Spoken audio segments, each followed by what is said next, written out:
Salam sejahtera, ini pendedahan yang luar biasa daripada SPRM. SPRM mendedahkan bahawa ada peringkat lebih tinggi terlibat isu rasuah, daftar nikah diperlis.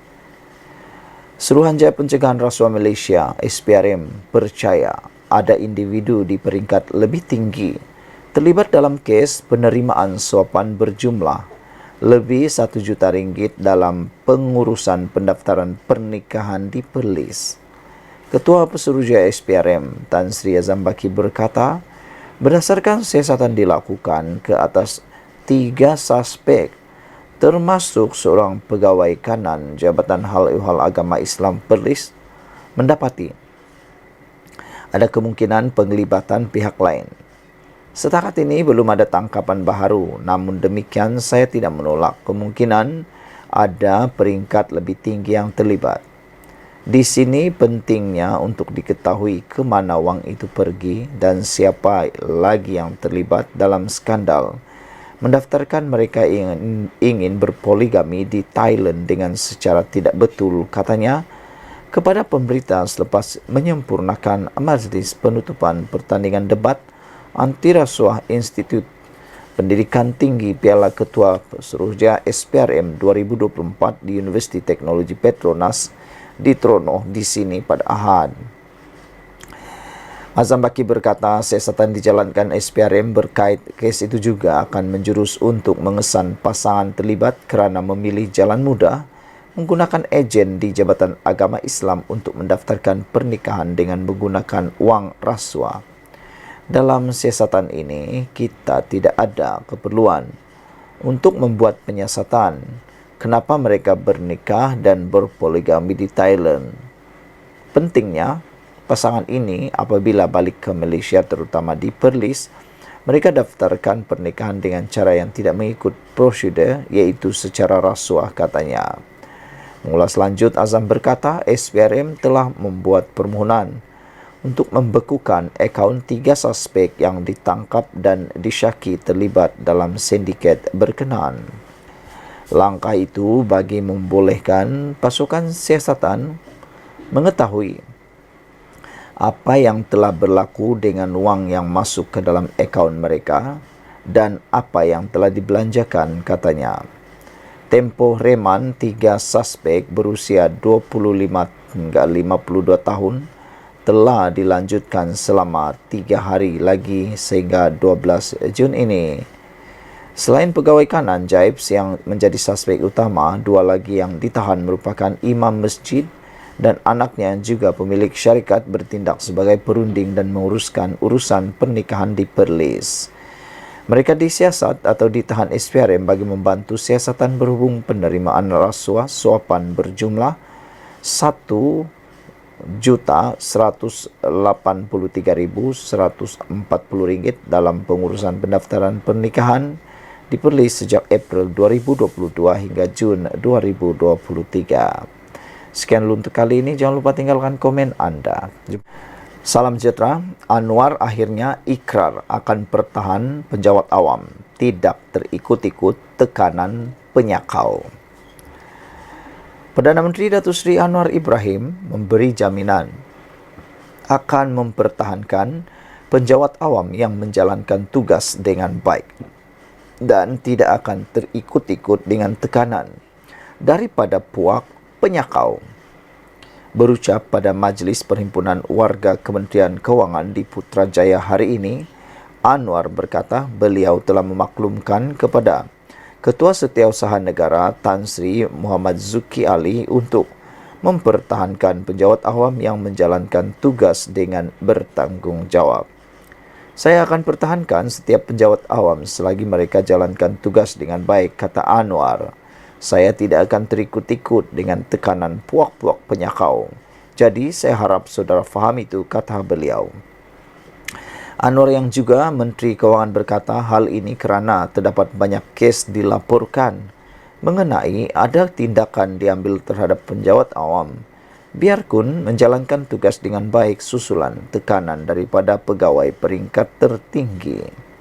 Anwar turut menegaskan beliau akan terus melakukan yang terbaik demi negara biarpun dikritik dari berbagai aspek dan mahu membuktikan bahwa tidak semua orang politik itu merupakan kaki sakau, bersifat angkuh dan mendera rakyat. Macam orang kata penyasaran subsidi diesel, saya banyak dikritik, begitu juga soal skim gaji pejabat awam. Jadi saya tidak kisah kalau dia orang nak maki saya berbakul-bakul. Saya ada mandat, saya akan lakukan. Apabila tiba masanya saya akan pergi, kata Anwar. Tetapi sementara saya di sini, saya akan kekal dan berjuang apa yang betul untuk memastikan Malaysia muncul sebagai negara hebat di Asia, kata beliau. Dalam perkembangan lain, Anwar menjelaskan kedudukan sebagai negara yang mempunyai kadar inflasi rendah di Asia.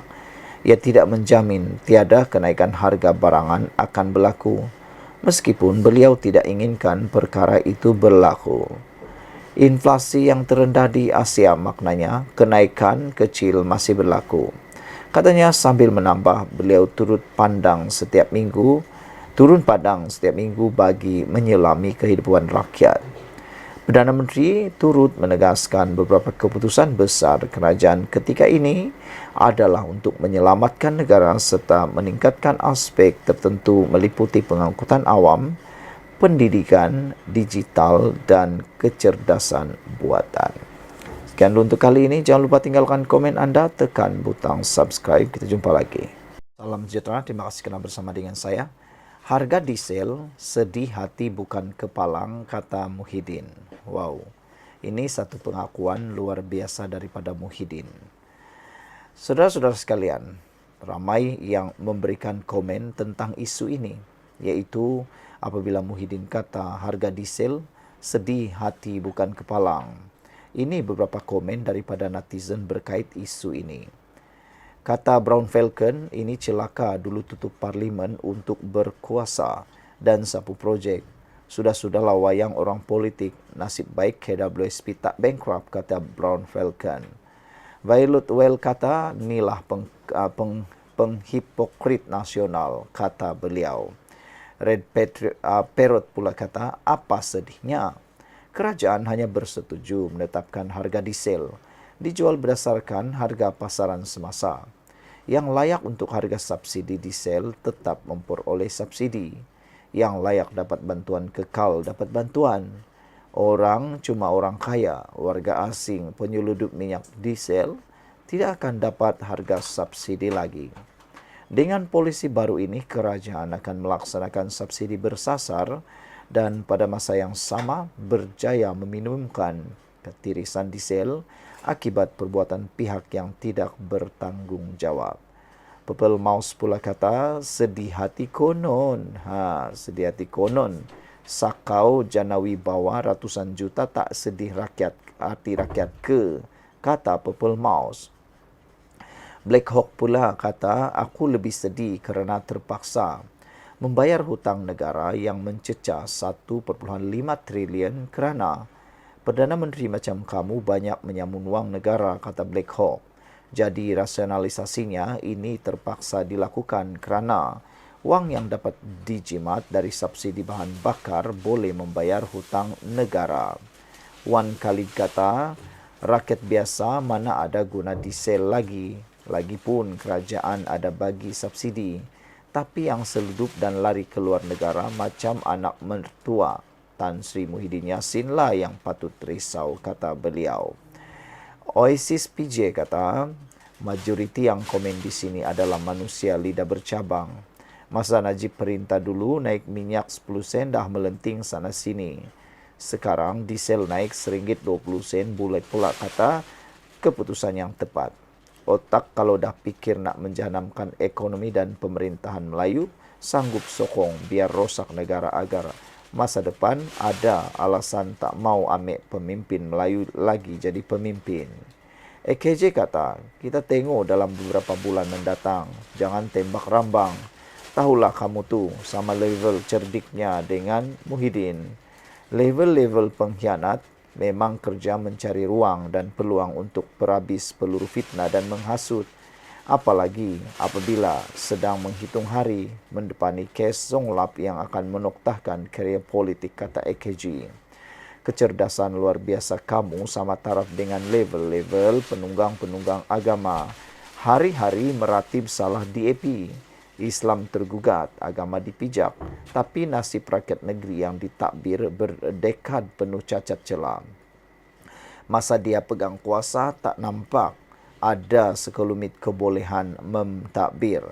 Bila rakyat angkat bendera putih meminta bantuan sesama rakyat, dia kecil hati bagai. Bila Muhyiddin mengkhianat, presidennya mendabik dada mengaku sebagai dalang. Kerajaan bukan mansuhkan subsidi, tapi pelan kepada mereka yang terjejas. Malah Tun M sudah menyuarakan penghapusan subsidi berperingkat seawal 3 dekad lalu.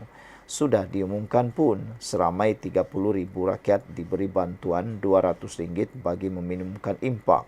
Yang terjejas adalah toke penyeludup. Bukti lain kerajaan bukan bertindak sembrono adalah pelaksanaan berperingkat. Penghapusan subsidi diesel di wilayah Sabah dan Sarawak belum dikuatkuasakan. Kalau kerajaan bertindak sembrono, sudah tentu pelaksanaannya tak mengambil kira kesan dan tiada mekanisme meminimumkan impak. Jadi, kita tunggu dalam masa terdekat kesan yang kamu dan Muhyiddin sedih sangat tu. Kot-kot berlaku tanda-tanda negara bankrupt hasil tindakan kerajaan melaksanakan subsidi bersasar. Kita tunggu dan lihat, kata beliau. Black Hawk pula kata rasionalisasi yang dibuat oleh kerajaan Madani ini jelas matlamatnya mengurang petirisan penyeludupan, orang yang super kaya dan orang asing yang tak sepatut menikmati subsidi. Selain itu, rasionalisasi subsidi ini disertai dengan pemberian bantuan subsidi RM200 kepada warga negara yang layak. Jadi, kalau komen jangan tak guna otak. Jelas kerajaan tak tarik subsidi kepada rakyat biasa, cuma pemberian subsidi lebih tepat kepada hanya yang benar-benar berhak. Ping Merlin kata, macam ini ke PN nak perintah negara, tak fikir pasal masa depan negara dan hutang piutang. PN hanya tahu korek duit rakyat dan negara. Muhyiddin tak faham konsep macam mana boleh berangan nak jadi Perdana Menteri lagi. Tak ada idea baru pun dari PN macam mana nak bayar hutang lapuk puak dia dulu. Madani siap bagi subsidi RM500 bulan-bulan lagi. Hebat Madani, kata Ping Merlin. Mr. Sakau kata banyak kereta-kereta dari Singapura tak akan dapat diesel subsidi. Ini langkah yang betul berbilion dapat dijimatkan dalam bulan-bulan mendatang. Common Nonsense kata nak bagi diesel diskaun kepada Indonesia dan Thailand Code. Blue Pen terkata manusia paling cepat cari pulus gi dalam segala hal termasuk mengkhianat. Yellow Minnow kata banyak orang yang dok seludup atau jual ke industri minyak diesel orang politik-politik juga. So faham-faham je lah sampai bila nak biar duit rakyat disebat golongan sampah yang mencuri hak rakyat ini. Kalau tak percaya cubalah bersembanglah dengan toke-toke seludup ini, kata Yellow Minnow. Purple Mouse kata peluang hasut rakyat di Sungai Bakap. Hahaha, silap-silap, PN PAS bungkus. Purple Mouse kata sedih hati tak dapat sakau. Macamlah semua Melayu pakai diesel haru-haru atau hari-hari. Lagipun sebahagian besar bajet 200 sebulan untuk top up diesel, kata mereka. Saudara-saudara sekalian, dalam pendedahan kali ini Muhyiddin, Pengerusi Perikatan Nasional, menyatakan rasa sedih atas keputusan mendadak kerajaan mengapungkan harga diesel yang dijangka memberi kejutan besar kepada ekonomi seterusnya membebankan rakyat. Katanya kenaikan harga diesel RM1.20 atau 56% berbanding sebelum ini adalah amat tinggi dan tidak mengendahkan nasib rakyat yang cukup terbeban dengan inflasi dan kos sara hidup yang sudah tinggi. Peringatan saya di Parlimen supaya pelaksanaan penyasaran subsidi langsung tidak indahkan. Sedih di hati bukan kepalang apabila memikirkan kesan kepada rakyat, kata Muhyiddin. Kenaikan harga diesel secara mendadak ini akan mengakibatkan kejatuhan ekonomi yang akan merebak ke seluruh pelosok negara dan menyebabkan kesan gandaan, katanya lagi. Sekian dulu untuk kali ini. Jangan lupa tinggalkan komen anda, tekan butang subscribe. Bye-bye.